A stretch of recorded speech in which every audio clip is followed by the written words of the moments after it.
জায়গায় কিন্তু সিগারেট খাওয়া এই নারী পুরুষ সবার জন্যই নিষেধ, এটা কিন্তু একটা অফেন্স। এই জন্য আমি আপনাদের কাছে অনুরোধ করব ওপেনে যেন কেউ সিগারেট না খায়।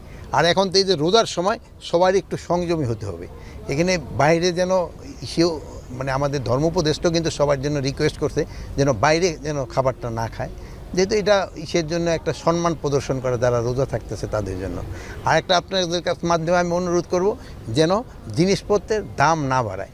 আপনারা দেখবেন অন্যান্য ধর্মাবলম্বীরা যারা তাদের যে সময় অন্যান্য অনুষ্ঠানগুলি হয় ধর্মীয় অনুষ্ঠান, সে সময় তারা জিনিসপত্রের দামটা কমায় দেয়। আর আমাদের দেশে কিন্তু উল্টো হয়, আমাদের দেশে এই রমজানের সময় দামটা কিন্তু বাড়িয়ে দেয়। সিন্ডিকেট বাড়ায় মানে কি আমি বিজনেসম্যানরাই বাড়ায় দেয়, এই জন্য বাড়ায় দেয়। আপনার বিজনেসম্যানকে অনুরোধ করবেন যেন তারা এই কাজটা না করে। এই রোজার সময় যতটা সম্ভব তারা দাম কম নিয়ে ভোক্তাদের একটু সাশ্রয়ী করা। সিন্ডিকেটের অবধিমান না থাকলেও গতবার